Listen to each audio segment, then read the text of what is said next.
남편 지훈이 저녁 식사를 준비하고 있을 때 여성 직장 후배에게서 카카오톡 메시지가 왔습니다. 선배님, 보고 싶어요. 잠시 생각하던 저는 남편을 대신해 답장을 보냈습니다. 우리 집으로 와, 오늘 아내 없어. 얼마 지나지 않아 초인종이 울렸고 남편의 얼굴에서는 핏기가 가시며 새하얗게 질렸습니다. 우리의 강남 고급 주상복합 아파트 그 넓은 주방에는 오늘따라 달짝지근한 갈비찜 냄새가 가득했습니다. 그것은 따뜻함. 그리고 많은 사람들이 꿈꾸는 행복한 가정의 향기 그 자체였습니다. 적어도 이 순간까지는 저 역시 그렇게 믿고 있었습니다. 남편 지훈은 인덕션 앞에서 보글보글 끓고 있는 냄비를 젓고 있었습니다.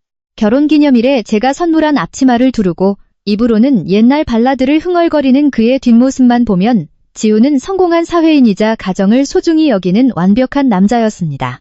그는 늘 제게 말했습니다. 남자가 밖에서 돈을 버는 것은 의무지만 집에 돌아와 아내를 위해 요리하는 것은 특권이라고요. 저는 아일랜드 식탁에 앉아 인테리어 잡지를 넘기고 있었지만 마음은 딴 곳에가 있었습니다.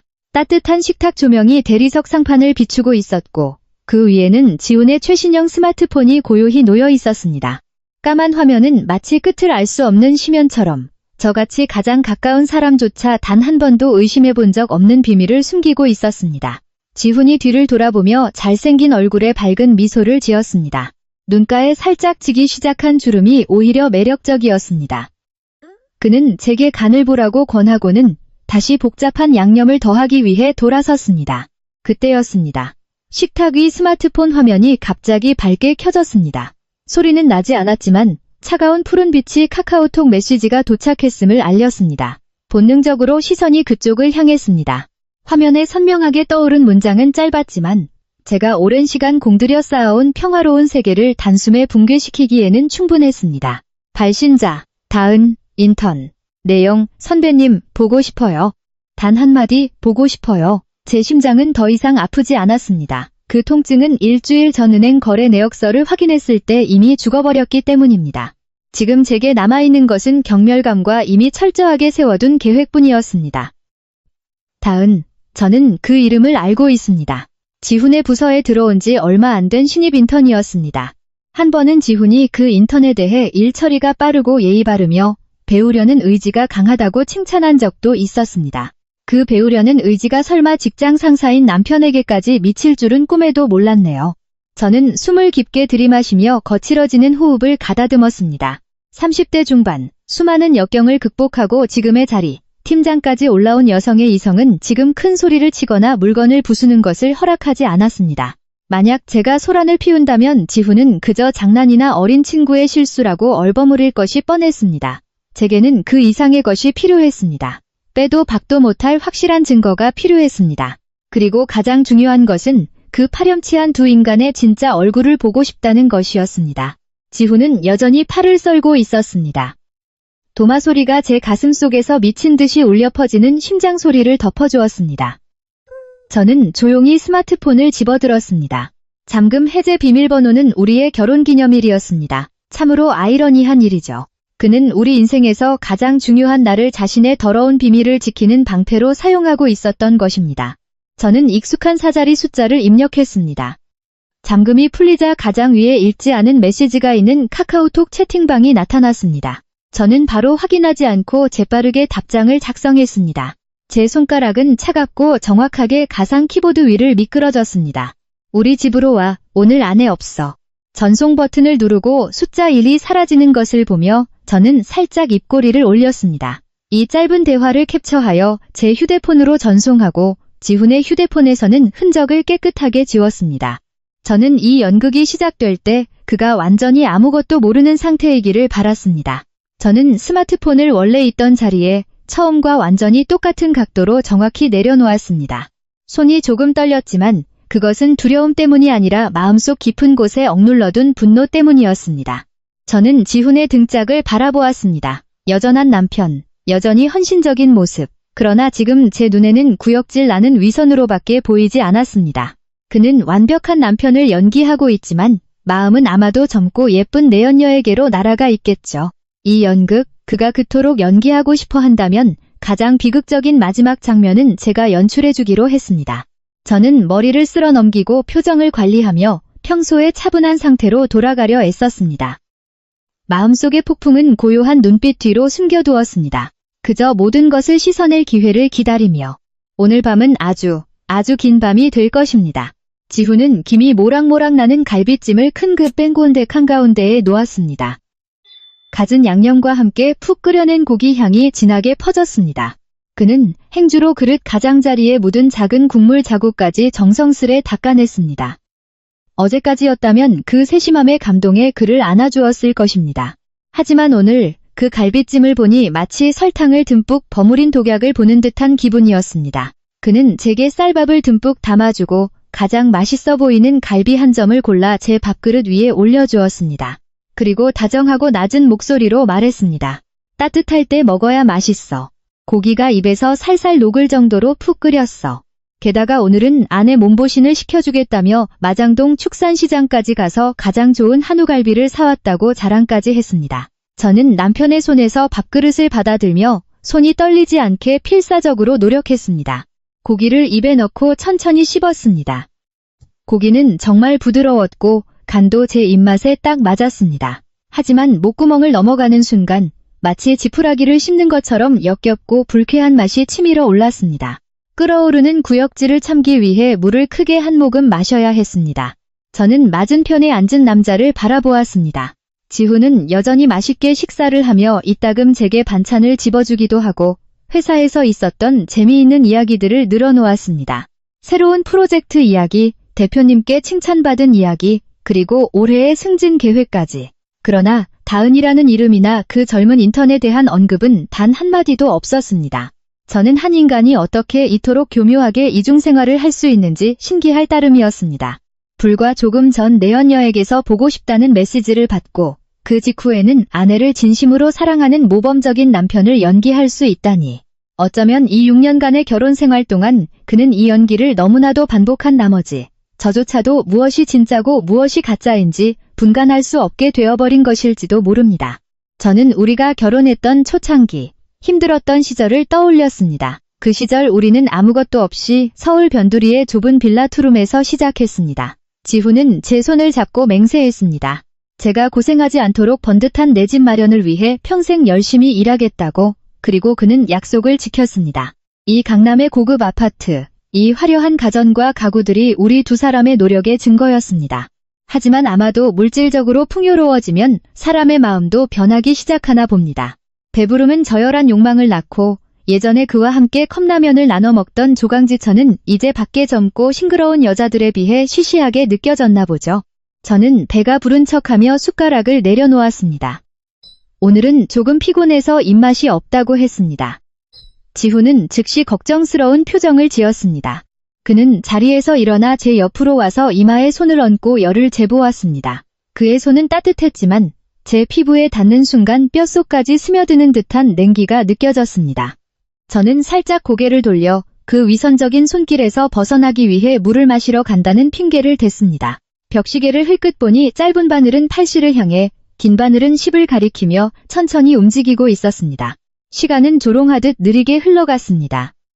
회사나 그녀의 오피스텔에서 여기까지 빠르면 30분에서 45분 정도면 도착할 것입니다. 그녀는 이 절호의 기회를 절대 놓치지 않을 테니까요. 오늘 안에 없어. 그 주문은 어떤 초대장보다도 강력한 마법을 가지고 있었으니까요.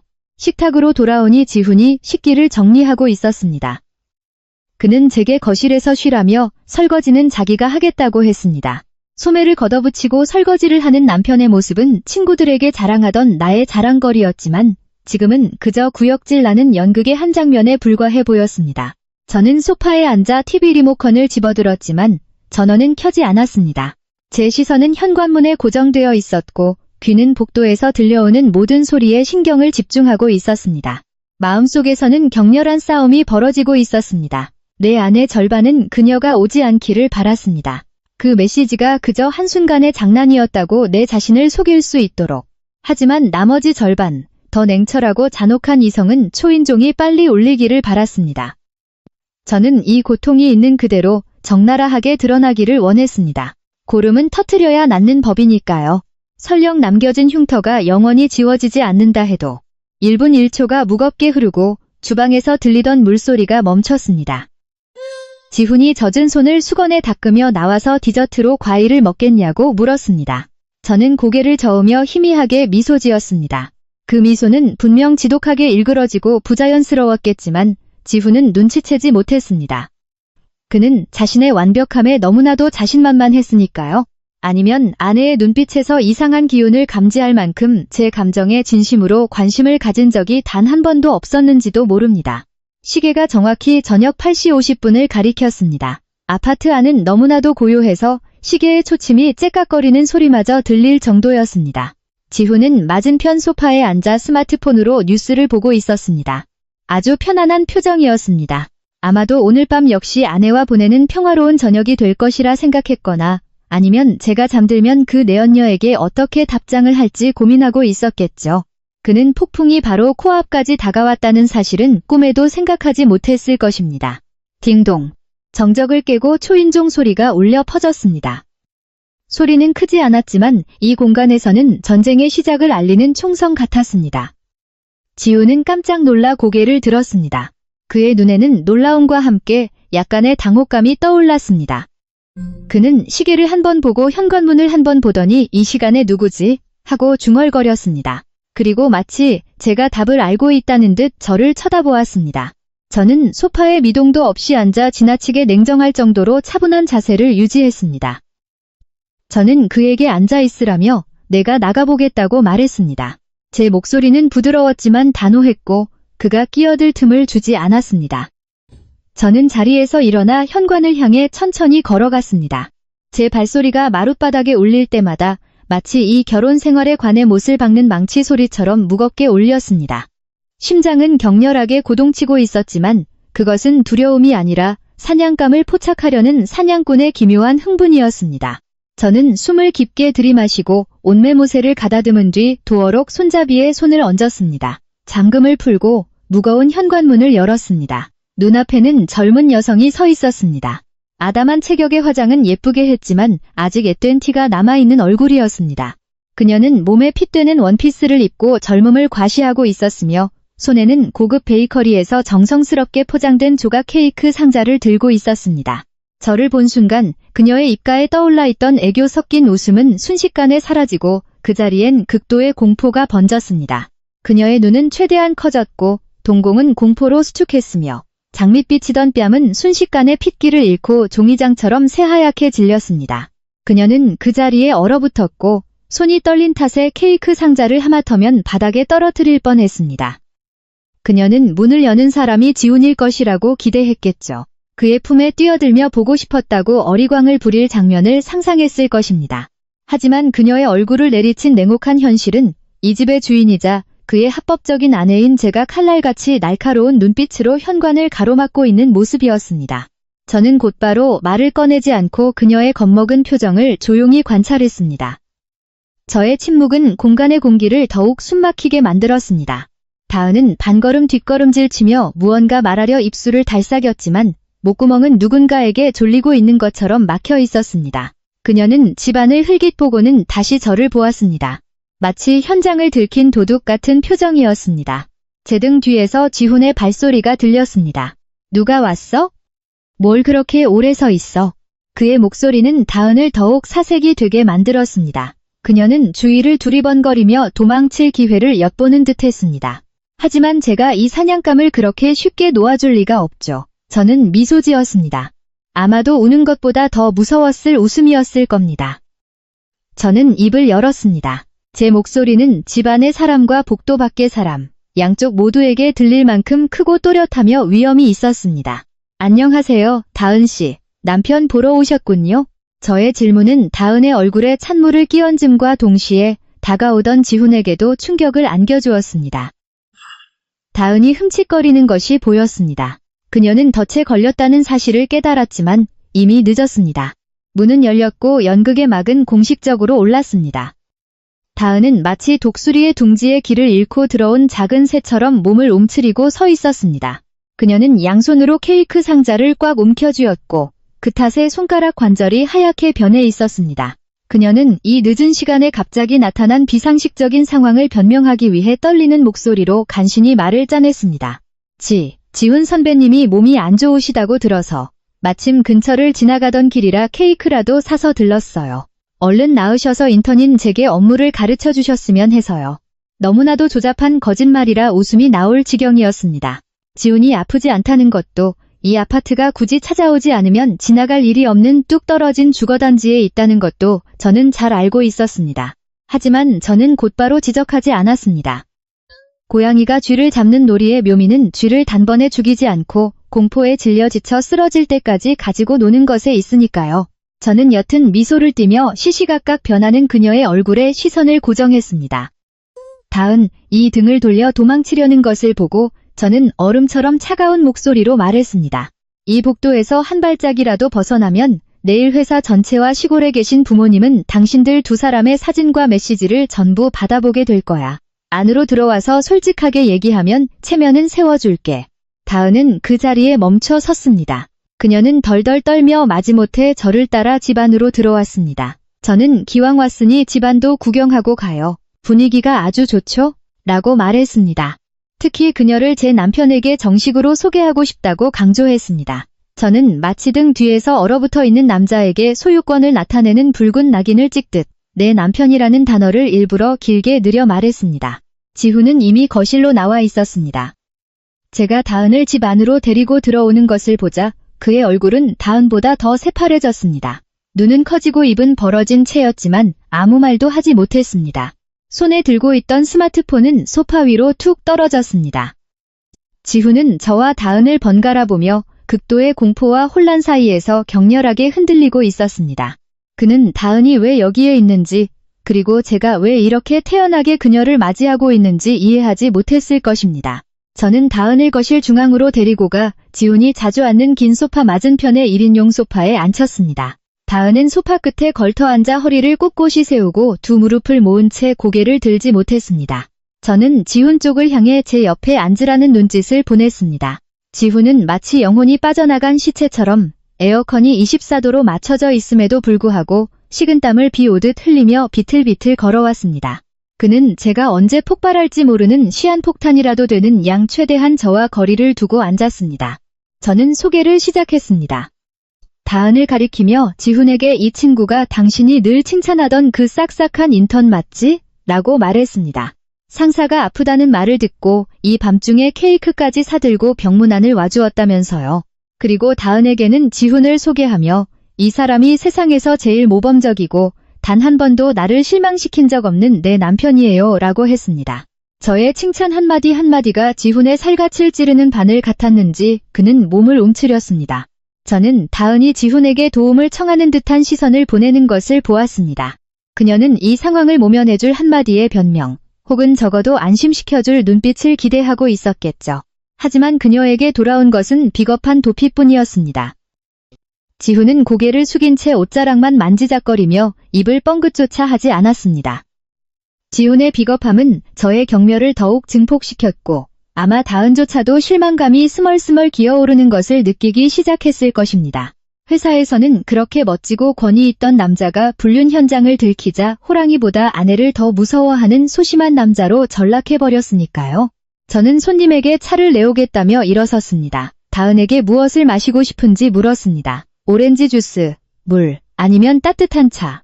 다은은 기어들어가는 목소리로 물이면 된다고 답했습니다. 저는 미소를 지으며 주방으로 향했습니다. 거실은 죽음 같은 침묵에 휩싸였습니다. 제가 자리를 비운 순간 그 두 사람이 서로를 쳐다보며 당혹스러운 눈빛을 주고받을 것이란 건 알았지만 제가 들을까 두려워 감히 아무 말도 하지 못할 것이라는 것도 알고 있었습니다. 그것이 바로 제가 원하는 바였습니다. 공포가 그들의 정신을 조금씩 갉아먹도록 내버려 두는 것. 주방에서 저는 일부러 컵과 접시를 꺼내며 달그락 소리를 내어 제가 아직 근처에서 모든 것을 듣고 있음을 알렸습니다. 찬장을 열어 귀한 손님을 대접할 때 쓰는 값비싼 로열 알버트 찻잔 세트를 지나쳤습니다. 제 손은 야외 파티나 길거리에서 주스를 따라 마실 때나 쓰는 얇고 싼 일회용 종이컵에서 멈췄습니다. 저는 그 종이컵을 꺼내 정수기에서 물을 듬뿍 따랐습니다. 이 선택은 우연이 아니었습니다. 저는 아주 사소한 디테일을 통해 다은의 가치를 깎아내리고 싶었습니다. 그리고 이 집에서 그녀의 위치가 이 일회용 종이컵처럼 싸구려이며 일시적인 것임을 깨닫게 해주고 싶었습니다. 쓰고 버려지는, 보관할 가치가 없는 존재라는 것을요. 저는 쟁반을 들고 거실로 돌아와 종이컵에 담긴 물을 다은 앞에 놓았습니다. 그리고 지훈과 제 앞에는 금태가 둘러진 고급스러운 본차이나 찻잔에 차를 따랐습니다. 두 종류의 컵이 빚어내는 선명한 대비가 유리 테이블 위에서 뚜렷하게 부각되었습니다. 다은은 고급 찻잔 세트 사이에서 겉도는 종이컵을 보고 굴욕감에 얼굴을 붉혔습니다. 그녀는 제가 전하려는 메시지를 이해한 것입니다. 단 한마디도 하지 않았지만 그 어떤 말보다 깊고 날카로운 모욕이었습니다. 저는 지훈의 옆에 앉았습니다. 이번에는 일부러 바싹 붙어 앉았습니다. 저는 그의 팔짱을 끼고 다정하게 그의 어깨에 머리를 기댔습니다. 지훈은 나무 토막처럼 굳어버렸고 근육은 긴장으로 뻣뻣해졌습니다. 얇은 셔츠 너머로 그의 심장이 미친 듯이 뛰고 있는 것이 느껴졌습니다. 이마에서는 식은땀이 갈수록 흘러내려 관자놀이를 타고 흘렀습니다. 저는 위선적인 사교 치레로 대화를 시작했습니다. 다은에게 인턴 생활은 어떤지, 회사에서 지훈 선배가 엄하게 굴지는 않는지, 인턴을 괴롭히지는 않는지 물었습니다. 저는 말을 하며 지훈의 팔을 쓰다듬고 때때로 애정 어린 눈빛으로 그를 쳐다보았습니다. 다은은 더듬거리며 대답했고 눈앞의 친밀한 광경을 똑바로 쳐다보지 못했습니다. 그녀의 눈빛에는 질투, 슬픔, 그리고 공포가 뒤섞여 있었습니다. 그녀는 자신이 노리던 남자가 합법적이고도 완벽하게 다른 여성의 소유물이라는 사실을 목도하고 있었던 것입니다. 그녀와 함께 있을 때 지훈이 속삭였던 달콤한 약속들은 이 명백한 현실 앞에서는 무의미했습니다. 거실의 공기는 숨막힐 정도로 무겁게 가라앉아 있었습니다. 조용히 돌아가는 에어컨 소리조차 이 답답한 분위기를 흩어버릴 수는 없었습니다. 저는 마치 비극적인 무언극을 보고 있는 듯한 기분이었습니다. 모든 배우들이 자신의 역할을 다하기 위해 필사적이었습니다. 오직 저만이 대본을 쥐고 결말을 알고 있는 사람이었습니다. 저는 갑자기 화제를 돌려 지훈을 향해 콧소리가 섞인 목소리로 말을 걸었습니다. 다음 달에 부부 동반으로 가기로 한 제주도 여행 계획을 꺼냈습니다. 저는 푸른 바다와 하얀 백사장, 그리고 촛불 아래서의 로맨틱한 디너에 대한 환상을 그렸습니다. 그리고 주말마다 채소를 가꾸고 낚시를 하기 위해 양평의 세컨하우스를 알아보고 있다는 것, 양가 부모님을 모시고 노후를 보낼 준비를 하고 있다는 것까지 이야기했습니다. 제 말 한마디 한마디가 다은의 가슴에 칼날처럼 날아와 꽂혔습니다. 그녀는 자신이 지훈의 인생에서 완전히 배제되어 있다는 사실을 깨달았을 것입니다. 미래의 계획, 막대한 재산, 장기적인 계획, 그 모든 것이 우리 부부의 것이었습니다. 그 그림 속에 그녀가 설 자리는 어디에도 없었습니다. 그녀는 그저 스쳐 지나가는 바람, 지훈의 일시적인 쾌락의 대상에 불과했던 것입니다. 지훈은 죽은 듯 조용히 앉아 동의도 부정도 하지 못했습니다. 그는 마치 가시방석에 앉은 것처럼 이 정신적인 고문이 빨리 끝나기만을 바라고 있었습니다. 하지만 제가 그렇게 쉽게 놔줄 리 만무했죠. 저는 그들 두 사람의 기억 속에 이 끔찍한 밤을 깊이 새겨 나중에 떠올릴 때마다 소름이 돋게 만들고 싶었습니다. 저는 다은을 향해 미소 지으며 아무렇지 않은 척, 하지만 깊은 의미가 담긴 질문을 던졌습니다. 다은 씨는 이렇게 젊고 예쁘니까 대쉬하는 남자들도 많겠어요. 나는 이제 나이도 있고 해서 이 아저씨 하나 꽉 잡고 있지 않으면 눈 깜짝할 새 뺏길까봐 무서워요. 요즘엔 어리고 예쁜 도둑고양이들이 우후죽순처럼 널려 있잖아요. 안 그래요? 다은은 화들짝 놀라며 고개를 푹 숙였습니다. 양손을 너무 꽉 쥐고 있어서 손끝이 하얗게 질려 있었습니다. 제가 누구를 가리키는지 그녀는 알고 있었습니다. 제 입에서 나온 도둑고양이라는 단어는 가볍게 들렸지만 면도날처럼 날카롭게 그녀의 마지막 자존심을 베어버렸습니다. 도둑고양이라는 단어는 불협화음처럼 귀에 거슬리며 분위기를 더욱 어색하게 만들었습니다. 다은은 감히 제 질문에 대답하지 못하고 말을 더듬으며 제가 던지는 탐색하는 듯한 시선을 피했습니다. 저는 다은의 가녀린 어깨가 필사적으로 참으려 함에도 불구하고 심하게 떨리고 있는 것을 보았습니다. 처음 우리 집에 왔을 때의 자신감과 교태는 온데간데 없고 지금은 판결을 기다리는 죄인의 모습만 남아 있었습니다.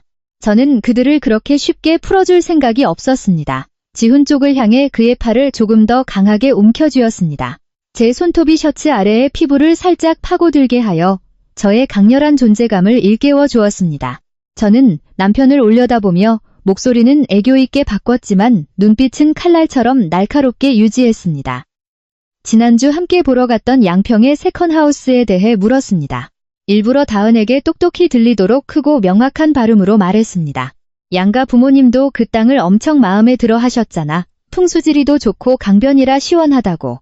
게다가 부모님들이 미래의 손주 선물이라며 인테리어 비용으로 2억 원을 지원해 주시겠다고 약속하신 것도 기억나지? 아이 이야기를 꺼내자 지훈의 몸이 뻣뻣하게 굳는 것이 느껴졌습니다. 이것이 그의 가장 큰 약점이었습니다. 우리는 결혼한 지 6년이 되었지만 경제적으로 안정되기 위해 아이를 갖는 것을 미뤄왔습니다. 이제 모든 것이 갖춰졌을 때 저는 이 배신을 발견한 것입니다. 하지만 저는 아이 이야기를 꺼냈습니다. 그것이 가장 확실한 족쇄이며 다은 같은 스쳐가는 내연녀가 결코 그에게 줄 수 없는 가족과 사회에 대한 번듯한 명분이라는 것을 알고 있었기 때문입니다. 저는 아이들의 웃음소리로 가득한 행복한 가정을 생생하게 묘사했습니다. 내년엔 청룡 띠고 우리 나이에도 딱 맞으니까 이번 기회에 꼭 떡두꺼비 같은 아들을 하나 낳아야지.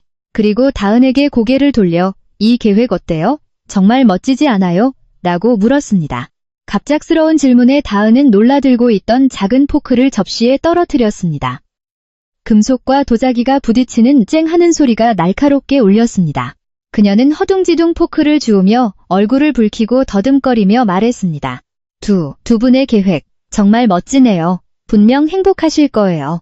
경쟁자의 입에서 나온 어색한 축복이 얼마나 비꼬는 듯 들렸을까요? 저는 그녀의 마음속이 비명을 지르며 고통스러울 정도로 질투하고 있다는 것을 알고 있었습니다. 그녀는 우리 인생에 끼어들 희망을 품고 이곳에 왔습니다. 하지만 그녀가 얻은 것은 그녀를 위한 자리가 없는 미래에 대한 단호한 선전포고뿐이었습니다. 막대한 재산, 견고한 가족관계, 장기적인 계획, 이 모든 것이 그녀처럼 아무것도 가지지 못한 자가 결코 무너뜨릴 수 없는 이 결혼을 지키는 견고한 성벽이었습니다. 저는 계속해서 재정적인 측면에서 심리적 공격을 가했습니다. 지훈에게 내일 내가 아파트 계약금 잔금을 송금할 테니 명의 변경 서류에 빨리 사인해 달라고 말했습니다. 저는 지비부부 공동명의가 될 것임을 일부러 강조했습니다. 이것은 재산에 대한 주권을 선언하는 것과 같았습니다. 지훈이 가진 모든 것이 저와 연결되어 있으며 만약 그가 저를 버린다면 모든 것을 잃게 될 것이라는 경고였습니다. 지훈은 땀을 뻘뻘 흘리며 고개를 끄덕였습니다. 그는 제가 입을 다물고 더 이상 아무 말도 하지 않기를 바랐습니다. 미래에 대한 달콤한 말로 고문당하는 것이 그의 목에 칼이 들어오는 것보다 더 무서웠을 것입니다. 그는 제가 내뱉는 한마디 한마디가 얼마나 무서운 경고인지 잘 알고 있었습니다. 어리석게도 지금 가진 모든 것을 한순간에 쾌락과 맞바꾸려 하지 마라. 집과 아이 이야기는 다은에게 남아있던 마지막 생기조차 앗아간 듯했습니다. 그녀는 소파에 몸을 웅크린 채 종이컵에 물이 식은 지 오래임에도 불구하고 작은 온기라도 찾으려는 듯 양손으로 종이컵을 감싸 쥐고 있었습니다. 저는 그녀의 손에 쥐어진 얇은 종이컵과 제 손에 쥐어진 금태 찻잔을 번갈아 보며 잔인한 쾌감을 느꼈습니다. 저는 찻잔을 들어 올려 한 모금 마시며 고급 녹차의 은은한 향을 음미했습니다. 오늘 차가 정말 맛있네. 맑은 떫은 맛이 아주 부드러워 토처라고 칭찬했습니다. 다은에게도 물을 마시라고 권했지만 제 시선은 그 싸구려 종이컵에 머물러 있었습니다. 위선적인 동정을 담아 저는 다은에게 물었습니다. 물만 마셔도 괜찮아요? 아니면 내가 오렌지 주스라도 한 잔 타줄까요? 맹물은 밍밍하지 않아요? 제 목소리는 마치 거지에게 적선을 베푸는 자비로운 여주인처럼 상냥하면서도 상대를 깔보는 듯한 뉘앙스를 띠고 있었습니다. 다은은 당황하며 손을 내저으며 말했습니다. 아니요, 괜찮습니다. 목이 말랐던 참이라 물이면 충분해요. 폐를 끼치고 싶지 않아서요. 그녀가 쓴 폐라는 단어가 참으로 우스웠습니다. 이 시간에 그녀가 여기에 있는 것 자체가 가장 큰 민폐였으니까요. 저는 찻잔을 테이블에 내려놓았습니다. 찻잔굽이 유리 테이블에 닿으며 달그락하고 작지만 단호한 소리를 냈습니다. 지훈을 보니 그는 이미 넋이 나가 있었습니다. 저는 그를 이 즐거운 놀이에 좀 더 깊이 끌어들이기로 했습니다. 저는 그에게 손님에게 낼 사과를 깎으라고 말했습니다. 집주인이 신사답지 못하게 손님을 저렇게 뻘쭘하게 앉아있게 두면 어떡하냐면서요. 지훈은 감전된 사람처럼 화들짝 놀라 허둥지둥 과도와 사과를 가지러 갔습니다. 그는 어설프게 껍질을 깎았고 손이 떨리는 바람에 껍질이 뚝뚝 끊어졌습니다. 예전에 저를 위해 당근으로 꽃 모양을 만들어주던 섬세한 남자가 이제 내연녀 앞에서는 사과 하나 제대로 깎지 못했습니다. 그의 정신은 혼란에 빠졌고 공포가 그의 모든 감각과 평소의 기술을 마비시킨 것입니다. 사과 접시가 테이블에 놓이자 저는 포크로 가장 맛있어 보이는 한 조각을 찍어 지훈의 입가에 직접 가져갔습니다. 아, 해봐. 내가 먹여줄게. 손에 묻으니까 손으로 집어 먹지 말고. 지훈은 멈칫하더니 마지못해 제가 내민 사과를 받아 먹었습니다. 제3자 앞에서 부부가 다정하게 음식을 먹여주는 광경은 자연스러우면서도 지극히 도발적이었습니다. 저는 다은을 향해 사과 접시를 밀어주며 말했습니다. 다은 씨도 들어요. 비싼 사과라 아삭아삭하고 엄청 달아요. 다은은 지훈이 방금 베어문 사과 조각과 자기 앞에 접시를 번갈아 보며 목이 막히는 듯 했습니다. 이런 애정 행각을 목격하면서 어떻게 음식이 목구멍으로 넘어가겠습니까? 차별 대우는 컵뿐만 아니라 관심과 배려에도 있었습니다. 저는 아내로서 공공연하게 남편을 챙기고 남편의 보살핌을 받을 권리가 있었습니다. 하지만 그녀는 밖에서 지훈에게 얼마나 사랑받았든 간에 이 집에서는 그저 불청객, 우리 부부의 행복쇼를 억지로 관람해야 하는 초대받지 않은 손님에 불과했던 것입니다. 다은의 눈시울이 붉어지는 것을 보았습니다. 아마도 마음속으로 울고 있거나 아니면 이런 모욕을 당하려고 멍청하게 여기까지 온 것을 후회하고 있겠죠. 하지만 저는 동정심을 느끼지 않았습니다. 저의 동정심은 스마트폰 화면에서 보고 싶어요 라는 메시지를 본 순간 이미 죽어버렸으니까요. 남의 가정의 행복을 파괴하는 자들에 대한 관용은 제가 결코 베풀지 않는 사치품입니다. 다시 침묵이 거실을 감돌았지만 이번에는 화약 냄새가 더욱 짙게 배어 있었습니다.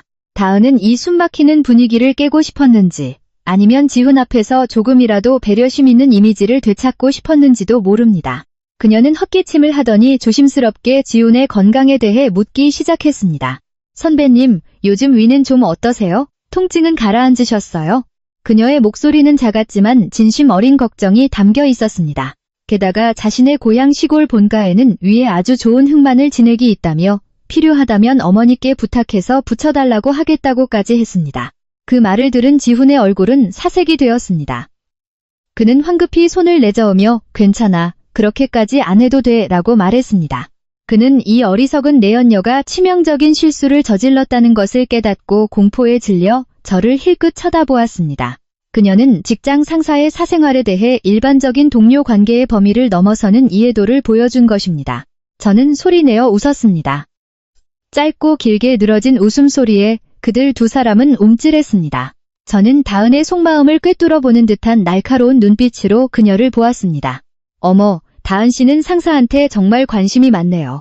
같이 살면서 한 침대에서 자는 아내인 나조차도 남편한테 흑마늘 진액 같은 건 신경 써서 챙겨주는데 인턴으로 들어온 지 얼마 안 된 다은 씨가 어떻게 남편의 위장병을 그렇게 잘 알아요? 저는 같이 살면서 한 침대에서 잔다는 말을 일부러 길게 느려 말하며 다은에게 그녀의 처지를 상기시켰습니다. 저는 그녀에게 숨 돌릴 틈도 주지 않고 몰아붙였습니다. 회사에서 지훈 씨가 다은 씨한테 몸이 안 좋다고 푸념이라도 해요? 아니면 둘이 밥 먹을 일이 많아서 남편 식습관까지 그렇게 잘 아는 건가? 다은은 말문이 막혀 얼굴이 빨개졌다가 이내 보랏빛으로 변했습니다. 그녀는 사무실에서 지훈이 배를 부여잡고 얼굴을 찡그리는 것을 보고 위가 안 좋은가 보다 짐작해서 물어본 것뿐이라며 더듬거리며 변명했습니다.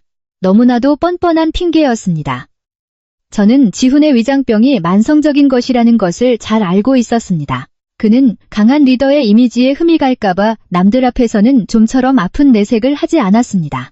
아주 친밀한 사람과 단둘이 있을 때만 그런 피로감을 드러내는 성격이었죠. 저는 지훈을 향해 불꽃이 튀는 듯한 시선을 보냈습니다. 당신은 회사에 가서 왜 부하 직원들 걱정을 시켜요? 다음부터 아프면 아내한테 말해요. 남이 쓸데없이 신경 써서 약까지 사오게 만들지 말고. 남들이 보면 아내가 남편 하나 제대로 못 챙긴다고 욕할 거 아니에요. 지난번에 거래처 접대 때문에 늦는다고 했을 때 배가 아프다고 했었죠? 아하, 이런 접대였군요.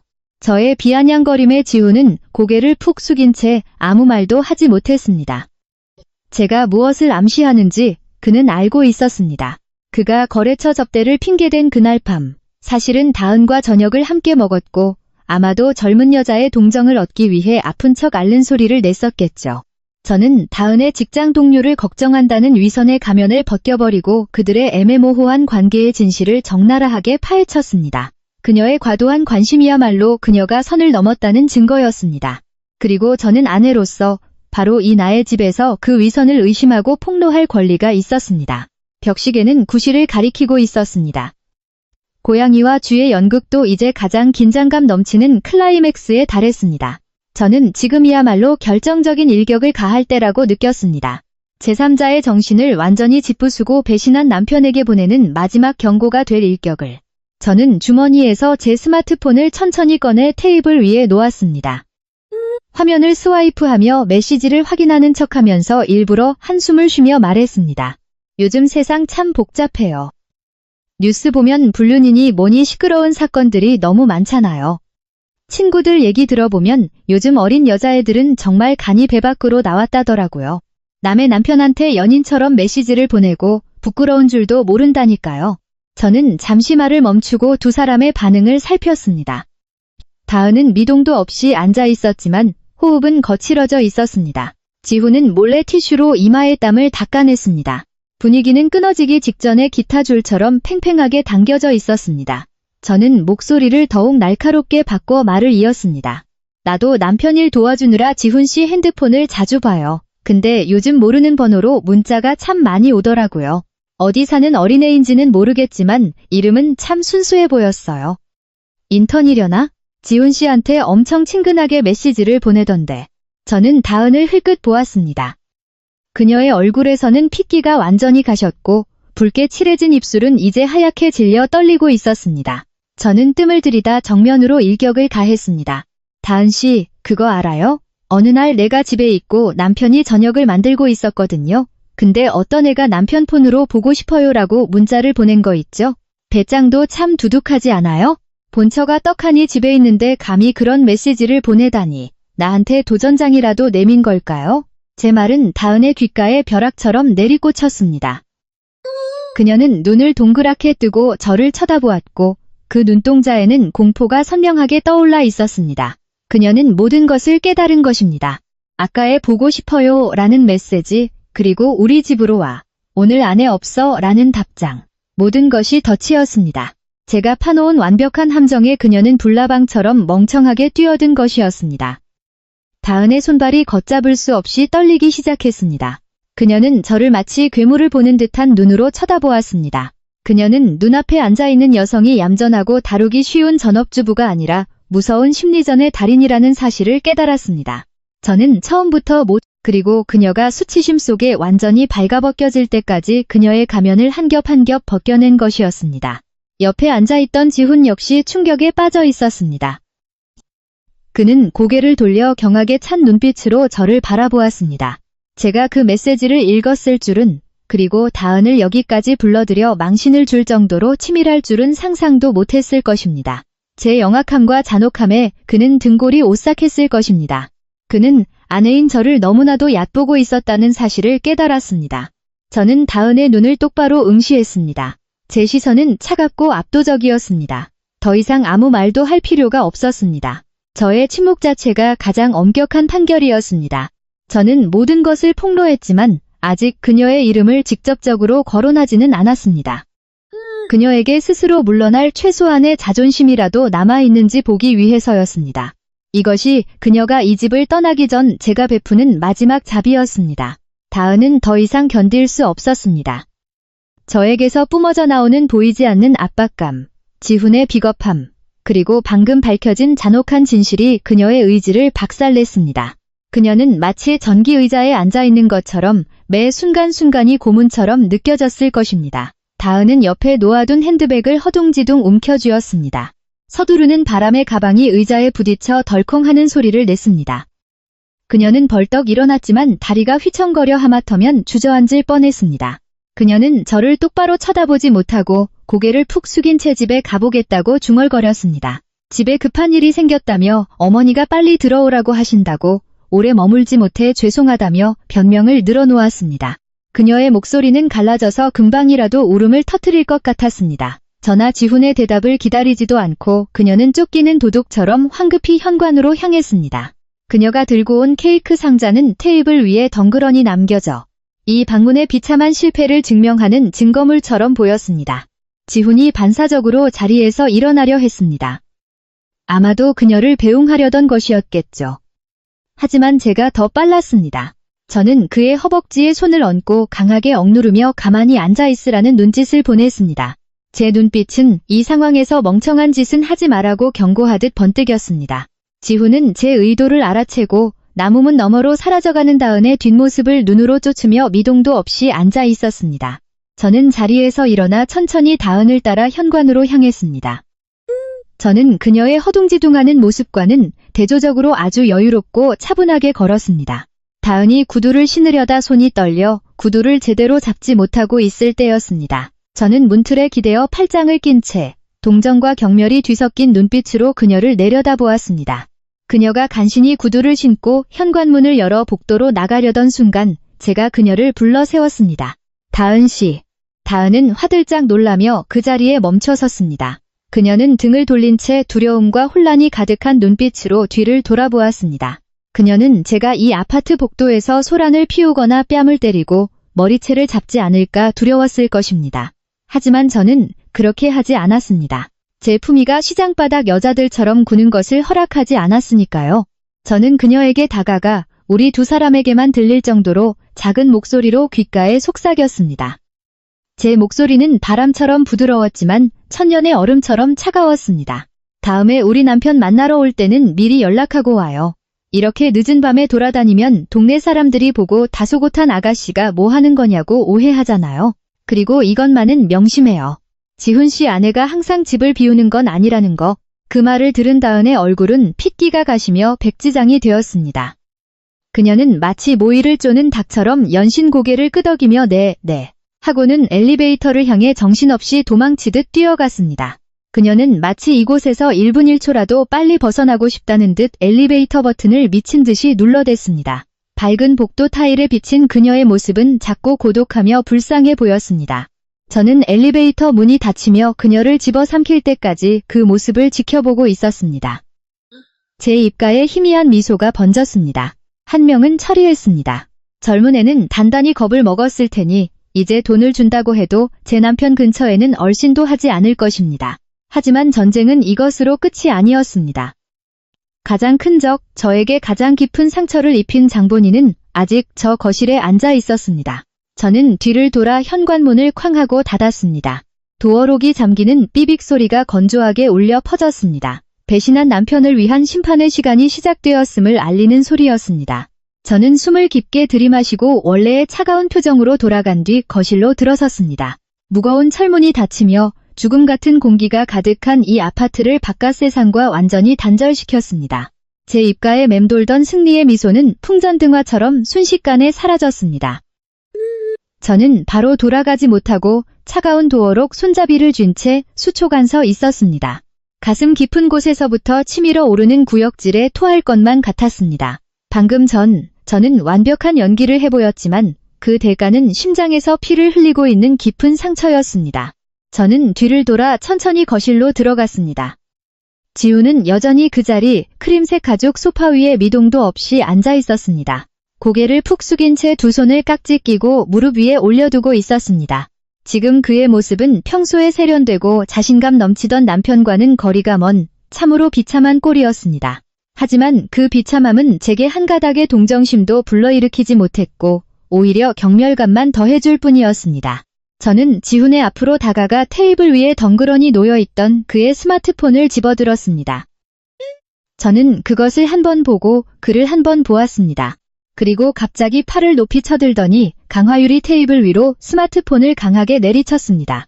빠직, 귀를 찢는 듯한 파열음이 숨막히는 정적을 깼습니다. 스마트폰 화면은 산산조각이 났고 거미줄처럼 번진 균열은 마치 지금 우리 부부의 결혼 생활 같았습니다. 지훈은 경악하며 새파랗게 질린 얼굴로 저를 올려다보았습니다. 저는 팔짱을 끼고 얼음장 같은 눈빛으로 그를 내려다보았습니다. 감정의 티끌조차 담겨있지 않은 날카롭고 단호한 목소리로 말했습니다. 설명해. 우리 집으로 와. 오늘 안에 없어라는 메시지. 그거 내가 보낸 거야. 내가 아무것도 모르는 바보 천치인 줄 알았어? 지훈은 입을 떡 벌린 채 믿을 수 없다는 듯 저를 쳐다보았습니다. 그는 제가 이렇게 빨리, 그리고 단호하게 카드를 꺼낼 줄은 몰랐을 것입니다. 그저 막연하게 의심만 하고 있을 거라 생각했지. 제가 처음부터 모든 패를 쥐고 있었을 줄은 꿈에도 생각하지 못했겠죠. 그의 입술이 달싹이며 힘없는 변명을 뱉어내려 했습니다. 오해야. 걔는 그냥 직장 후배야. 오늘 걔가 찾아온 것도 나한텐 진짜 갑작스러운 일이었다고. 함돌 맹세컨대 난 아무것도 몰랐어. 그는 피해자인 척 연기하려 했고 제 시선을 피하기 위해 동공을 쉴 새 없이 굴렸습니다. 저는 실소를 터뜨렸습니다. 그냥 후배라고? 그냥 후배가 반팔시에 보고 싶어요 라고 메시지를 보내나? 그냥 후배가 아내보다 직장 상사의 식습관이나 병력을 더 잘 아나? 그냥 후배가 상사 아내가 외출한 줄 알고 집까지 찾아오나? 저는 그에게 한 걸음 더 다가가 그의 얼굴을 똑바로 내려다보며 한 글자 한 글자 힘주어 말했습니다. 날 바보 취급하지 마. 우리 6년이나 같이 살았어. 난 당신 자신보다 당신을 더 잘 알아. 아까 폰을 몰래 훔쳐보던 그 태도, 초인종 소리에 화들짝 놀라던 꼴, 내 연녀 앞에서 보여준 그 비겁한 작태. 그 모든 게 이미 당신을 고발하고 있었어. 지훈은 고개를 숙인 채 반박하려 들지 않았습니다. 그는 이 명백한 진실 앞에서는 모든 거짓말이 무의미하다는 것을 깨달았을 것입니다. 그의 침묵이야말로 가장 확실한 자백이었습니다. 저는 극도의 실망감을 느꼈습니다. 제가 사랑하고 절대적으로 신뢰했던 남자는 이제 역겨운 거짓말쟁이의 자신의 행동에 책임조차 지지 않으려는 비겁한 인간에 불과했습니다. 지훈의 침묵은 제 가슴속 분노에 기름을 부었습니다. 저는 공허한 사과 따위는 필요 없었습니다. 저는 그가 필사적으로 감추려 했던 적나라한 진실과 직면하기를 원했습니다. 저는 수납장 위에 놓아둔 제 가방으로 다가가 오후에 미리 준비해둔 서류 뭉치를 꺼냈습니다. 이것은 제가 수상한 낌새를 느끼기 시작한 지난 일주일 동안 은밀하게 수집해온 증거들이었습니다. 저는 그 서류 뭉치를 지훈의 눈앞에 던졌습니다. 하얀 종이들이 가루가 된 스마트폰 위로 어지럽게 흩어졌습니다. 지훈은 종이 한 장을 집어들었습니다. 그의 손은 심하게 떨리고 있었습니다. 그것은 은행 거래 내역서였습니다. 최근 3개월간의 상세한 거래 내역 중 다은이라는 이름의 계좌로 선물 대금, 식대 등 애매한 명목으로 송금된 내역에 붉은색 펜으로 동그라미를 쳐두었습니다. 금액은 한 번에 몇십만 원 정도로 크진 않았지만 그 빈도는 의심스러울 만큼 잦았습니다. 특히 지난주 생일 축하해라는 메모와 함께 150만 원이 송금된 내역이 있었습니다. 저는 내역서를 손가락으로 가리키며 언성을 높였습니다. 이 돈은 어떻게 설명할 건데?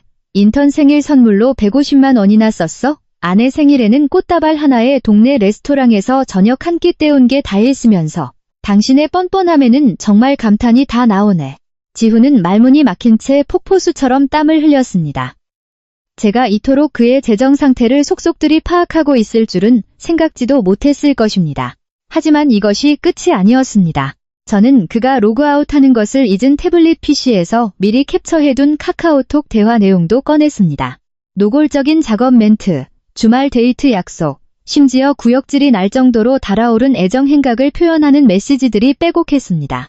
저는 또 다른 사진 한 장을 던졌습니다. 그것은 2주 전 밤 11시 심야 영화 티켓 사진이었습니다. 그날 그는 거래처 접대 때문에 늦는다고 했었지만 사실은 내연녀와 영화를 보고 있었던 것입니다. 그리고 마지막으로 그의 차 조수석에서 발견한 갈색으로 염색된 긴 머리카락 사진을 들이밀었습니다. 저는 검은색 단발머리였으니 이 머리카락은 명백히 그녀의 것이었습니다. 빼도 박도 못할 명백한 증거들 앞에 지훈은 완전히 무너져 내렸습니다. 더 이상 부정도 변명도 할 수 없었습니다. 완벽했던 도덕적 가면은 찢겨나갔고 배신자의 본성이 적나라하게 드러났습니다. 지훈은 양팔을 축 늘어뜨린 채 소파에 주저앉았습니다. 절망적인 표정이었습니다. 그는 울기 시작했습니다. 좀처럼 볼 수 없었던 남자의 눈물이 뚝뚝 떨어졌습니다. 내가 잘못했어. 한순간 내가 미쳤었나 봐. 그 애가 꼬리치는 거에 홀렸어. 제발 이번 한 번만 용서해줘. 너무 늦어버린 사과. 그리고 비열하게도 남에게 책임을 전가하는 변명. 바람 피우는 남자들의 레퍼토리는 어쩌면 이렇게 다 똑같을까요? 유혹에 넘어간 자신도 어쩔 수 없었다는 식이죠. 저는 그가 우는 모습을 보며 마음이 싸늘하게 식어가는 것을 느꼈습니다. 저는 주방으로 가서 그가 오후 내내 정성 들여 끓인 갈비찜 냄비를 가져왔습니다. 지훈이 멍하니 쳐다보는 앞에서 저는 냄비 안의 내용물을 통째로 주방 구석의 음식물 쓰레기통에 처박아 버렸습니다. 갈비찜의 달콤하고 고소한 냄새가 쉰내 나는 쓰레기 냄새와 뒤섞이며 끔찍한 악취를 풍겼습니다. 저는 지훈을 돌아보며 마지막 한마디를 던졌습니다. 당신을 향한 내 사랑도 이 갈비찜이랑 똑같아. 예전엔 정말 맛있고 소중했지만 한 번 더럽혀진 이상 그저 음식물 쓰레기일 뿐이야. 난 쓰레기는 안 먹어. 갈비찜을 내다버린 저의 행동은 지훈의 얼굴에 찬물을 끼얹은 격이었고 그는 망상에서 깨어났습니다. 그는 제가 농담을 하는 것이 아니란 걸 깨달은 것입니다. 제 눈빛과 행동에 담긴 결의는 돌이킬 수 없는 파국을 예고하고 있었습니다. 지훈은 달려와 제 다리에 매달리며 무릎을 꿇었습니다. 그는 필사적으로 울부짖으며 제발 떠나지 말아 달라고, 이혼만은 하지 말아 달라고 애원했습니다. 다은과는 완전히 인연을 끊겠다. 회사도 그만두겠다. 죄를 뉘우치기 위해서라면 뭐든 하겠다고 맹세했습니다. 그는 양가 부모님과 6년간의 부부의 정을 들먹이며 저를 붙잡으려 했습니다. 저는 돌부처처럼 굳어서 그가 다리에 매달려 오는 것을 그냥 내버려 두었습니다. 제 마음은 이미 죽어 있었습니다. 그의 맹세는 저를 더욱 불쾌하게 만들 뿐이었습니다. 그가 정말 6년의 정을 소중히 여겼다면 다른 여자는 안 품었겠죠. 그가 정말 부모님을 생각했다면 이런 사태를 만들진 않았을 겁니다. 저는 차갑게 그의 손을 뿌리치고 뒤로 물러섰습니다. 동정 어린 눈빛으로 그를 내려다보며 말했습니다. 최소한의 자존심이라도 지켜. 더 이상 추태 부리지 마. 내 결심은 절대 안 바뀌어. 저는 등을 돌려 침실로 직행했습니다. 오후에 짐을 싸둔 큰 캐리어가 옷장 안에 숨겨져 있었습니다. 저는 캐리어를 꺼내 몇 벌의 옷과 필요한 개인 물품을 더 챙겨 넣었습니다. 많은 것을 챙기진 않았습니다. 정말 온전히 제 것인 것들만. 이 집의 가구들은 이제 제게 배신으로 얼룩진 더러운 물건들로만 보였습니다.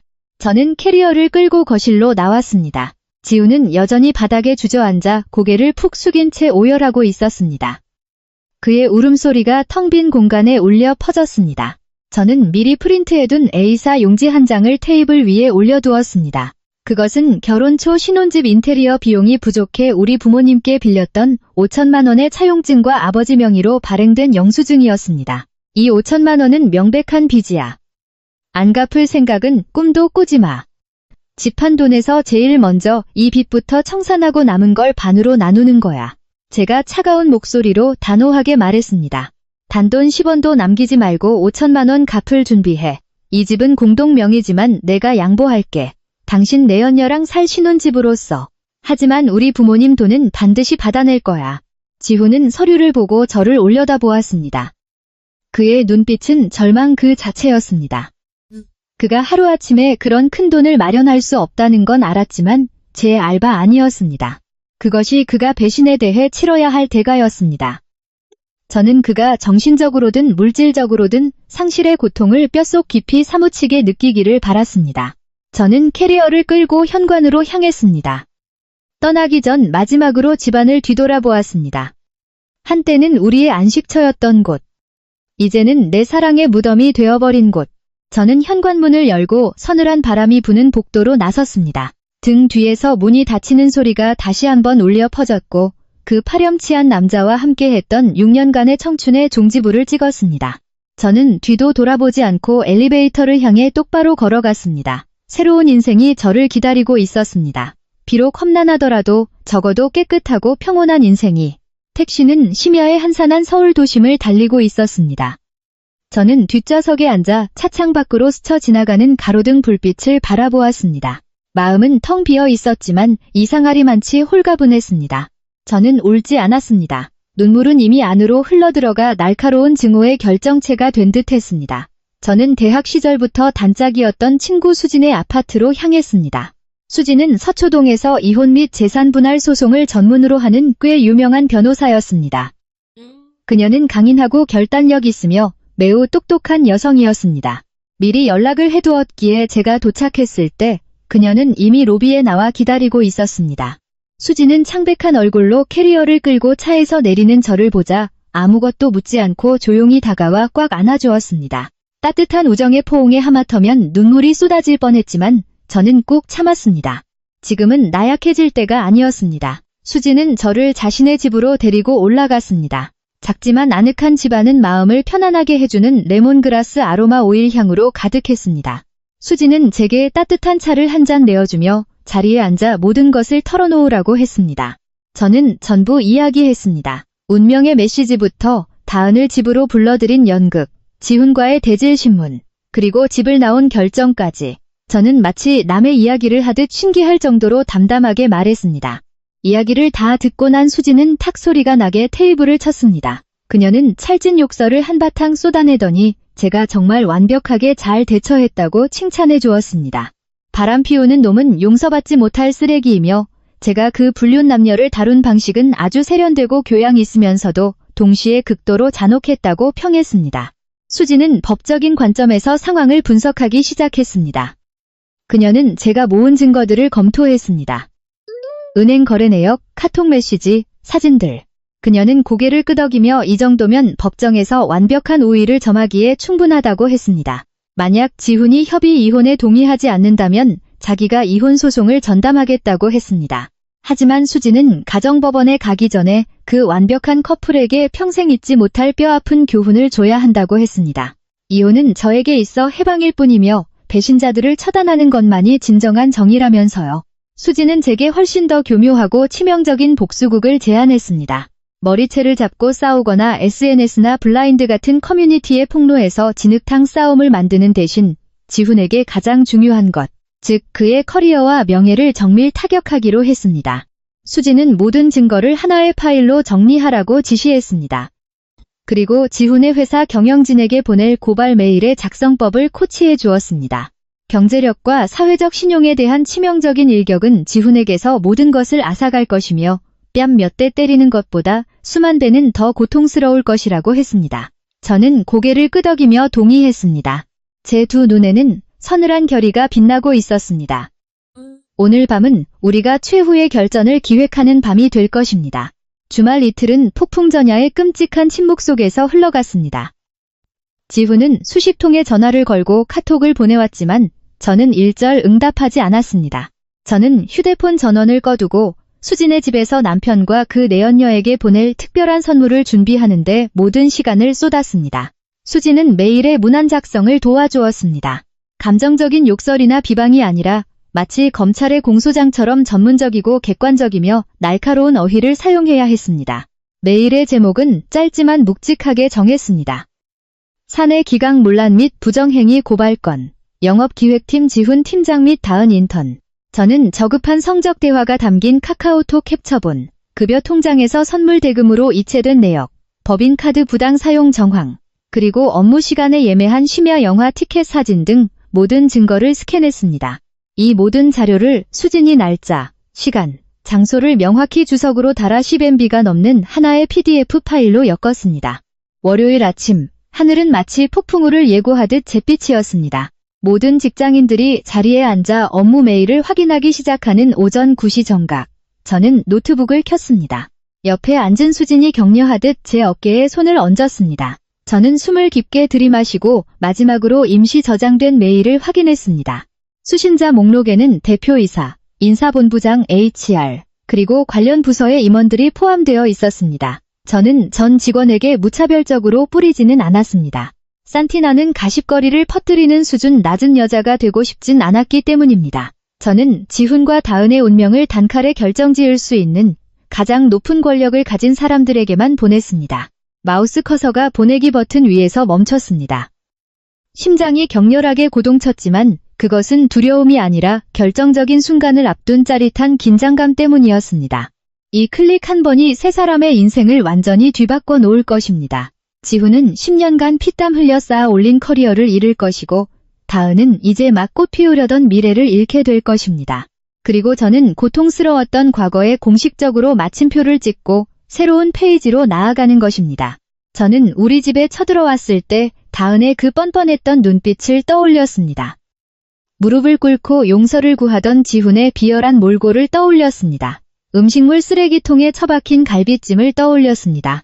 제 마음속에서 마지막 남은 동정심의 찌꺼기마저 완전히 증발해버렸습니다. 잘 가라, 전 남편. 저는 마음속으로 중얼거리며 마우스 왼쪽 버튼을 강하게 클릭했습니다. 메일이 성공적으로 발송되었습니다. 노트북 화면에 짧고 차가운 알림창이 떴습니다. 메일은 지훈과 다은의 커리어에 대한 사형 선고문을 싣고 전송되었습니다. 저는 의자 등받이에 몸을 기대며 안도의 한숨을 길게 내쉬었습니다. 끝났다. 시위를 떠난 화살은 이제 그 누구도 멈출 수 없습니다. 거대한 폭풍이 배신자들의 머리 위로 쏟아지기만을 기다리면 될 뿐이었습니다. 그 월요일, 지훈의 회사 분위기는 아마 다은이 우리 집에 찾아왔던 그날 밤만큼이나 숨막혔을 것입니다. 지훈과 같은 부서에서 일하는 지인에게 건너들은 이야기에 따르면 제가 보낸 메일은 회사 임원진들에게 엄청난 충격을 주었고 삽시간에 사내에 소문이 쫙 퍼졌다고 합니다. 지훈은 필사적으로 아무렇지 않은 척 출근했겠지만 속으로는 극도의 공포에 떨고 있었겠죠. 오전 10시, 인사본부장이 지훈을 회의실로 호출했습니다. 그 자리에서 그들은 지훈이 법인카드를 다은과의 사적인 데이트에 유용하고 접대비로 허위 영수증 처리를 한 증거를 들이밀었습니다. 이는 명백한 횡령배임 행위였고 그는 전면적인 감사를 위해 즉각 대기 발령 조치를 받았습니다. 지훈은 핏기 없는 새파란 얼굴로 자리에서 일어났습니다. 그는 입을 열어 변명하려 했습니다. 누군가의 음해라고 항변하려 했지만 인사본부장은 단호하게 손을 들어 그의 말을 끊었습니다. 그리고 테이블 위에 제가 보낸 바로 그 PDF 파일을 출력한 두꺼운 서류철을 던져놓았습니다. 빼도 박도 못할 명백한 증거 앞에 지훈은 꿀먹은 벙어리가 되었습니다. 2명의 보안 요원이 다가와 지훈에게 개인 물품을 챙겨 즉시 사옥에서 퇴거할 것을 요구했습니다. 한때 모두의 존경을 받던 팀장이 범죄자처럼 회사에서 쫓겨나는 모습에 직원들은 모두 경악을 금치 못했습니다. 지훈은 고개를 푹 숙인 채 자신을 쳐다보는 사람들의 수군거림 속을 묵묵히 걸어나가야 했습니다. 이 끔찍한 굴욕은 그의 커리어에 결코 지울 수 없는 주홍글씨로 남을 것입니다. 저는 수진의 집에서 전화로 이 상황을 전해 들으며 마음에 아무런 동요도 느끼지 않았습니다. 통쾌하게 웃지도 않았지만 불쌍하다고 생각하지도 않았습니다. 그것이 배신의 대가였습니다. 그가 부부의 정을 짓밟고 저열한 욕망을 쫓았을 때 그는 이미 자신의 커리어의 종지부를 찍는 사직서에 스스로 서명한 것이나 다름없었습니다. 3일 뒤 정식으로 징계해고 권고사직 결정이 내려졌습니다. 사내 인트라넷 징계 공고에 명시된 사유는 중대한 직업윤리 위반 및 회사품위 손상이었습니다. 지훈은 직장을 잃었을 뿐만 아니라 업계 인사 담당자들 사이에서 블랙리스트에 올랐습니다. 좁디 좁은 서시 오렌친 이다쉬 서태오 바닥에서 소문은 바람보다 빨리 퍼집니다. 한번 도덕성에 치명적인 흠집이 나면 그것도 부하 직원과의 스캔들 얽힌 공금 횡령이라면 그의 재취업의 문은 영원히 닫힌 것이나 마찬가지였습니다. 재정적인 파국도 거친 파도처럼 곧장 밀려왔습니다. 지훈은 주수입원을 잃었지만 은행 대출금은 가차없이 상환기일을 맞았습니다. 외제차 할부금, 강남 아파트 주택담보대출 이자, 신용카드 대금. 이 모든 것이 그의 목을 조르는 밧줄이 되었습니다. 이전에는 억대 연봉과 저의 현명한 내조 덕분에 그는 가격표도 보지 않고 풍요로운 생활을 누렸습니다. 하지만 지금은 매달 갚아야 하는 은행 이자만으로도 등골이 서늘해질 지경이었습니다. 제 휴대폰이 계속해서 울렸습니다. 지훈의 번호였습니다. 화면에 깜빡이는 남편이라는 이름을 보고 헛웃음이 나와 즉시 주소록에서 그의 이름을 지훈으로 바꿨습니다. 저는 전화를 받지 않고 벨소리가 멈출 때까지 내버려 두었습니다. 그러자 수십 통의 카톡이 쏟아졌습니다. 처음에는 잘못을 빌며 다시 한번 시작할 기회를 달라고 제발 회사에 보낸 고발을 철회해달라는 애원이었습니다. 제가 계속 침묵을 지키자 그는 저를 잔인하고 피도 눈물도 없는 독한 년이라며 매도했고 남편의 앞길을 망쳐놨다며 원망하는 투로 돌변했습니다. 저는 대충 훑어보고 전부 삭제 및 차단해버렸습니다. 잔인하다고? 자기가 딴 여자와 모텔 침대에 뒹굴고 있을 때, 내가 집에서 혼자 밥을 차려놓고 기다릴 때, 그는 잔인하다는 두 글자를 단 한 번이라도 생각해 본 적이 있을까요? 그가 우리 부부의 공동재산으로 내연녀에게 명품백을 사다 바칠 때, 그는 나의 노고를 단 한 번이라도 생각한 적이 있을까요? 저는 그저 제 몫의 정당한 대가를 되찾은 것뿐입니다. 지훈뿐만 아니라 시골 본가에 계신 시부모님에게서도 전화가 왔습니다. 시어머니는 오열하며 저를 독한 년, 남편 앞길 망치고 가정을 파탄낸 며느리라며 욕을 퍼부었습니다. 남자가 밖으로 좀 돌 수도 있는 거지, 여자가 참고 살아야 가정이 평안한 것이라면서요. 저는 그 말을 들으며 한국 사회 여성의 굴레에 대해 씁쓸함을 느꼈습니다. 저는 시어머니에게 차분하게 저는 짐승만도 못한 배신자와는 한 집에서 살 수 없습니다 라고 말하고는 전화를 끊어버렸습니다. 그리고 시댁 식구들의 번호도 전부 차단했습니다. 더 이상 그 어떤 위선적인 시월드의 도덕 강의도 듣고 싶지 않았습니다. 지훈은 이제 정말 모든 것을 잃었습니다. 아내, 가족, 커리어, 명예, 그리고 산더미 같은 빚. 그는 넓고 텅 빈 아파트에서 사방을 둘러싼 벽과 뼈를 깎는 고독에 직면하며 방황하겠죠. 그것이야말로 자신이 가진 것을 소중히 여기지 않은 자에게 내려진 가장 합당한 형벌이었습니다. 다은의 운명 역시 크게 다르지 않았습니다. 지훈이 대기 발령을 받은 직후 다은 역시 인사팀으로 불려갔습니다. 그녀는 퉁퉁 부은 눈으로 넋이 나간 채 회의실에 들어섰고 그날 밤에 당돌하고 요염했던 자태는 온데간데 없었습니다. 인턴 계약 조기 해지 해고, 결정이 즉시 내려졌습니다. 사유는 사내 규정 위반 및 조직 분위기 저해였습니다. 다은은 눈물을 뚝뚝 흘리며 한 번만 기회를 달라고 아직 어려서 유혹에 흔들렸을 뿐이라고 인사팀 직원에게 매달렸습니다. 하지만 냉혹한 대기업의 생태계에서 그런 순진한 변명은 통하지 않았습니다.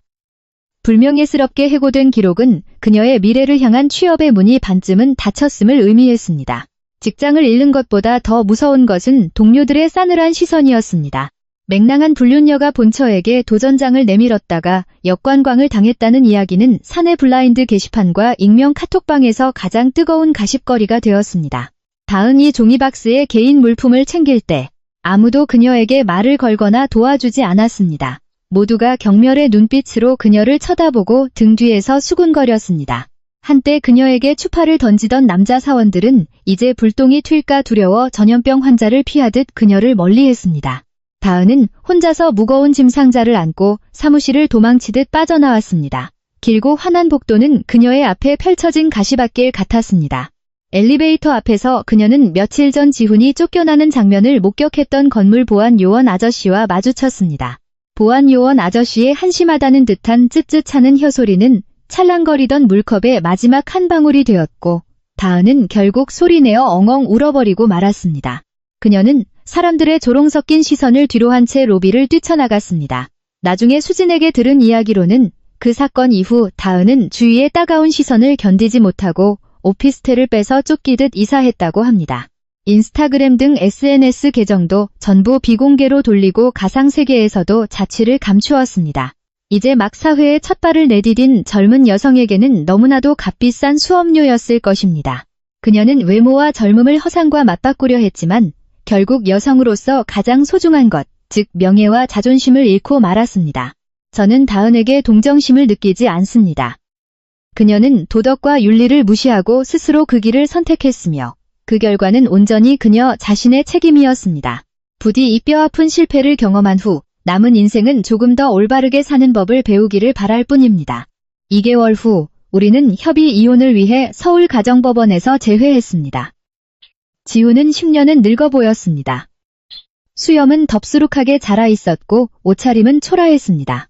그는 애원하는 듯한 눈빛으로 저를 쳐다보았지만 저는 여전히 차갑고 일정한 거리를 유지했습니다. 수진이 저의 법률 대리인 자격으로 동석했습니다. 프로페셔널하고 날카로운 분위기를 풍기는 수진의 존재는 지훈을 더욱 위축되게 만들었습니다. 조정실에서 지훈은 아직 저를 사랑하며 관계를 회복하고 싶다며 구질구질하게 매달렸습니다. 하지만 수진은 빼도 박도 못하는 외도 증거들을 들이밀며 그의 헛된 희망을 단숨에 짓밟아버렸습니다. 가장 첨예한 대립은 재산 분할 문제였습니다. 그 강남 아파트는 우리의 가장 큰 자산이었습니다. 지훈은 마지막 남은 알량한 자존심 때문에 어떻게든 그 집만은 지키고 싶어 했습니다. 길거리에 나앉고 싶지는 않았던 거겠죠. 그는 제 몫의 재산을 매달 할부로 갚겠다고 제안했습니다. 저는 헛웃음을 터뜨리며 단호하게 고개를 저었습니다. 저는 전 남편과 돈 문제로 엮이는 것을 단 1초도 용납할 수 없었습니다. 수진이 저를 대신해 요구 조건을 내밀었습니다. 지훈이 아파트 시세의 50% 현금과 우리 부모님이 대주신 인테리어 비용 5천만 원을 당장 일시불로 지급하든가 아니면 당장 집을 금매로 넘겨서 돈을 나누든가 둘 중 하나였습니다. 물론 그가 부담해야 할 주택담보대출은 오롯이 그의 몫이었습니다. 실업자의 빚더미에 앉은 지훈의 얼굴이 하얗게 질렸습니다. 그가 당장 수억 원의 현금을 어디서 구할 수 있단 말입니까? 은행에서는 이미 그가 3개월 연속 이자를 체납했다며 가압류 및 경매 예고 통지서가 날아오기 시작한 상태였습니다. 결국 지훈은 집을 파는 조건을 받아들일 수밖에 없었습니다. 한때 그의 자랑거리였던 그 고급 주상복합 아파트는 빠른 현금화를 위해 시세보다 훨씬 싼 급매물로 시장에 던져졌습니다. 은행 대출을 갚고 제 몫의 절반과 부모님의 5천만 원을 떼어주고 나니 지훈의 손에 남은 돈은 쥐꼬리만 한 전세금조차 구하기 힘든 푼돈이었습니다. 지훈은 덜덜 떨리는 손으로 이혼 서류에 도장을 찍었습니다. 삐뚤게 찍힌 붉은 인감도장이 6년간의 결혼 생활에 완벽한 마침표를 찍었습니다. 그는 문자 그대로, 그리고 비유적으로도 빈털터리가 되어 가정법원을 나섰습니다. 집도, 차도차는 이미 빚을 갚기 위해 중고차 시장에 넘긴 지 오래였습니다. 아내도, 번듯한 직장도 없었습니다. 그는 햇살이 내리쬐는 법원 앞마당에 홀로 서서 제가 택시를 타고 멀어지는 뒷모습을 아무 말 없이 멍하니 지켜보고만 있었습니다. 그 대가는 너무나도 뼈아팠지만 이 모든 것은 그 스스로가 자초한 일이었습니다. 저는 집을 처분한 후 제 몫의 재산 분할금을 통장으로 받았습니다. 온전히 혼자만의 새로운 인생을 시작하기에는 차고 넘치는 큰돈이었습니다. 저는 예전처럼 크고 화려한 아파트가 아니라 서울 숲 근처에 녹지가 많고 조용한 동네에 있는 작고 아담한 투룸 빌라를 얻었습니다. 저는 오롯이 제 취향대로 새로운 집을 꾸몄습니다. 더 이상 지훈의 허영심을 채워주기 위한 크고 과시용인 가구들은 없었습니다. 대신 따뜻한 베이지 톤의 패브릭 소파, 생기가 넘치는 몬스테라 화분, 그리고 소박한 원목 책장이 그 자리를 채웠습니다. 집안 구석구석에 저의 개인적인 취향이 온전히 반영되었고 신기할 정도로 평온한 마음이 들었습니다. 오늘 밤, 저는 수진을 새집 집들이에 초대했습니다. 우리는 선선한 가을바람이 불어오는 발코니에 앉아 레드와인을 마시며 불빛이 반짝이는 서울의 야경을 내려다보았습니다. 수진은 제가 끔찍한 진흙탕에서 빠져나와 완벽한 자유를 되찾은 것을 축하하며 건배를 제의했습니다. 저는 인생의 은인이나 다름없는 소중한 친구와 마주보며 웃고는 쨍그랑 유리잔을 부딪혔습니다. 만약 수진이 없었다면, 그녀의 냉철한 판단력과 결단력이 없었다면 아마 저는 이 거대한 폭풍을 이토록 당당하게 머리칼 하나 흐트리지 않고 이겨내지는 못했을 것입니다. 스마트폰에서 급여가 입금되었습니다. 라는 알림이 울렸습니다.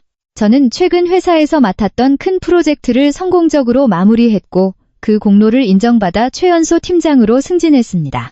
눈코 뜰 새 없이 바빴던 업무는 저를 과거의 배신과 상처로부터 자연스럽게 해방시켜 주었습니다. 무심코 인스타그램 DM창을 열어보니 모르는 사람에게서 장문의 메시지가 와 있었습니다. 프로필 사진은 활짝 핀 해바라기였습니다. 그녀는 제게 떨리는 활자로 감사의 인사를 전해왔습니다. 사실 제 복수극의 전말은 수진이 여성시대나 네이트판 같은 익명 커뮤니티의 사이다 썰로 공유했던 것입니다. 물론 다른 여성들에게 경각심을 일깨워주기 위해 이름과 개인정보는 모두 각색한 채로요. 그 해바라기 사진의 여성은 우연히 제 이야기를 읽었고 수년간 남편의 가정폭력과 상습적인 외도에 시달리면서도 체념하고 살았던 자신을 되돌아보며 마침내 이혼 소송을 결심하고 집을 나올 용기를 얻었다고 했습니다. 저는 그 메시지를 읽으며 가슴 한구석이 신기할 정도로 따뜻해지는 것을 느꼈습니다. 제가 겪은 지옥 같은 고통이 완전히 무의미한 것만은 아니었던 것입니다. 제 상처는 불행의 늪에서 길을 잃고 헤매던 다른 여성들에게 빛을 비춰주는 등대가 되었고 훌륭한 교훈이 되어주었습니다. 저는 숨을 깊게 들이마시며 가을밤의 서늘하고 맑은 공기를 폐부 깊숙이 음미했습니다. 끔찍했던 과거는 가정법원의 무거운 철문 너머로 완전히 닫혔습니다. 지금 제 앞에는 구름 한 점 없이 맑고 희망찬 내일의 밤하늘이 펼쳐져 있었습니다. 저는 32살, 돌싱, 독신이며 경제적으로 완벽히 독립했고 무엇보다도 지금 무척 행복합니다. 저는 입가에 부드러운 미소를 띠며 와인을 한 모금 머금었습니다. 입안을 맴도는 와인의 떫은 맛과 목구멍으로 넘어간 뒤 남는 달콤하고 깊은 잔향이 마치 지금 제 인생 같았습니다. 쓰디쓴 고통의 시간을 견뎌내고 나서야 비로소 진정한 자유의 달콤함을 맛볼 수 있는 법이니까요. 마지막까지 제 긴 이야기를 들어주셔서 진심으로 감사합니다.